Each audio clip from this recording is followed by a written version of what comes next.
Okay, so Manu, I'm gonna call you Manu. Yeah, that's perfect. It sounds a bit like Manchester United to me. Yeah. Manu, that's what we call it in England. Oh, yeah, really? Okay, cool. Yeah, but thanks for taking some time to talk to Montreal Rocks. Where are you at the moment? At my house in Montreal. In downtown? No, it's not downtown. It's more like in the plateau.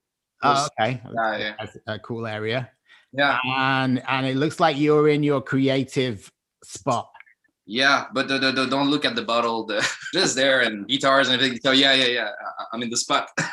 I've been listening to some of your music recently, and it seems to have a lot of different kinds of influences, like more than many artists that I speak to. I can hear bits of rock and kind of like maybe like old Black Keys and a bit of kind of a stoner vibe, but also there's bits of there's kind of a pop element, and also I can even maybe hear a bit of like hip hop mixed in with it all. Tell me about like the music that you grew up listening to when you were listening to music as a teenager.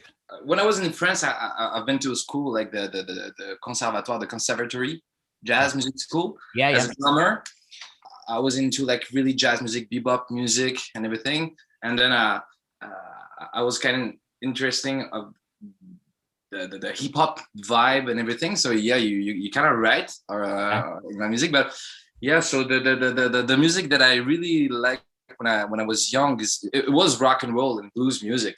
But during my teenage phase, like I was more into hip hop music and electro sometimes, and so maybe that's why, I don't know. Yeah, no, it's good, but it's like you take all these influences and create something brand new, right? Yeah, kind of, but yeah. So I really like to do all the instruments. I really like to take care of the piano, even if I'm not a pianist. More like a drummer, as I said. But yeah, I really like to do all kind of instruments and all kind of vibe when I'm playing it. So maybe that's. So when did you actually start playing? When were you first starting out as a musician yourself?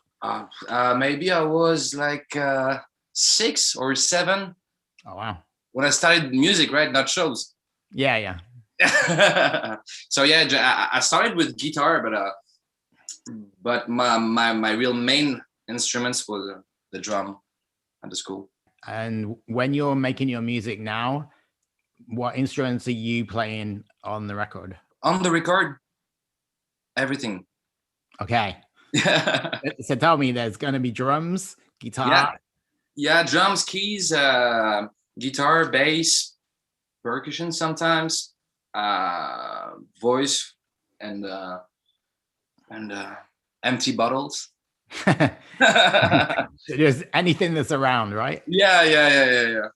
The whole happened during the COVID, so I didn't have the choice to.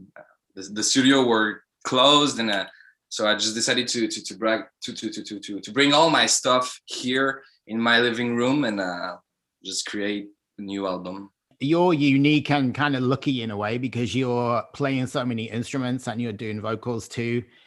Yeah. COVID means you can kind of carry on as before a little bit, right? Yeah, for sure. And did you used to write with other people, or you always did everything on your own? I did both, but I'm like when I was younger, I had a band and I was a bass player and a lead singer.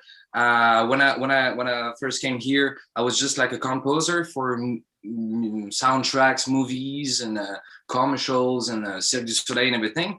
And I decided to go back on stage and with my own project. So when I decided that, I was just okay. I'm just gonna do everything compared to before working with everybody. But because I'm playing with my friends in the band Alias, they're all friends, and we decided to go to a studio, the Town Bander in Montreal, to record like a first album. And I decided to record it with everybody in the room, but it's like too much cook in the kitchen. Yeah, okay. Sometimes, yeah. And I don't want to be like an asshole with everybody, like do that like that. So sometimes it's easier for me to be alone and doing my stuff. Yeah, you mentioned that you did some work for like soundtracks and stuff, and I know you did some things for two of my favorites TV shows recently, actually. Yeah. Sharp Objects Yeah. and Big Little Lies. Yeah. Both of which I think had really good music anyway throughout. It was Yeah. a really good soundtrack. How did that happen? How did you get involved with that kind of thing? It was like a little role for me because I just played the guitar. But honestly, I worked with someone, Jean-Phi Goncalves, for like 7 years, and I worked with him on a lot of projects like music for Cirque du Soleil and everything. And he had all these contracts, and I was just like the musician who was working for him. So you have this new single out, which is I Won't Go to Heaven. Yeah, and that's all right. Yeah. So tell me about that title. Where did this idea come from for this song? When I was a kid, I was like really like into pranks and lies, and I was a thief, and my parents didn't raise me like that. So so that was like kind of a joke, like I won't go to heaven, that's all right, because I do pranks all the time, even when I'm 30. It's not too dark, like it's just like it's more like a joke. Yeah, and I think when you see the video, you can tell that you're not being too serious about it. Of course. I don't like to be serious when I do music. And the video, was that your idea, like the theme for the story of the video too? No. It was like my friend's idea, Pierre-François. I didn't have any idea of what I'm gonna do with that single on video, and it was like when the first note, like the organ and everything, it's like kind of kitsch and a has-been sound. It was like, oh, I can picture you out of a church but alone with flowers and being happy, but that's weird because I'm alone. So it was just that idea, and we just worked on that for the video clip. Yeah, it's very cool, and I think it has a lot of it kind of shows your personality in the video. It's good fun. And what's next? I know you have a few songs out already. Are you working on an album, or what's going to be next for you? For the next one, it's just going to be working on the third single.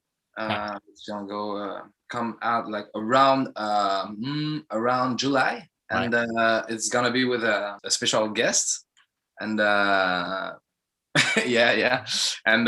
just working on that. We're working on the video clip and everything. The EP is going to come more at the end of the summer. And obviously we don't know what's going to happen like in the next few months with the restrictions and all that. Yeah. Are you even starting to think about maybe playing live at some point? Oh yeah, of course. Yeah, we hope. I hope so. But we have like a show the 3rd of June at Lesco bar in Montreal. This is gonna be my first time there. I went to a lot of show there, and I really wanted to play, but it's gonna be my first time. And more shows are gonna come maybe around this September, October, November. But and I'm just gonna work in studio for the whole summer. From the venues in Montreal, do you have a favorite? Do you like to visit or you like to play? Oh, the venues in Montreal, not so much. I really like all kind of venues. Like it depends what you play. Like if I was alone with just one guitar, I really like a tiny place, and I really like the Lion d'Or. Oh yeah, cool. Yeah. The place is really beautiful.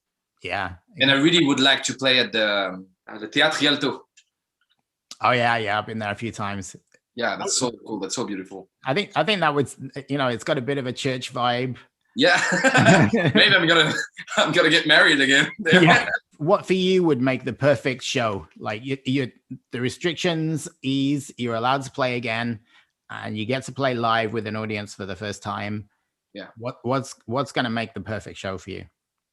That my family could be there. Yeah. Yeah, that's it. Is your family in France or? Yeah, they're in France, and that's a really. I'm used to see my family like maybe 3 times, 4 times per year, and so that's weird. And I'm so excited, and so that's frustrating. Well, I hope it won't be too long before you can play live, and I hope it's not too long before you get to see your family again. Yeah. Congratulations on the new music. It's great that you're staying creative in these crazy times. Yeah. And I hope that when you do play live, I get to come down and check it out, and we can have. It would be awesome, man. We can share a beer in person. Oh yeah. I'm just drinking tea at the moment. I'm British, so I have to drink my tea. Yeah, that's perfect. All right, but thanks for your time today, and enjoy the rest of your day, and hopefully we'll see you in the summer. Thank you very much, man. All right, take care. Take care.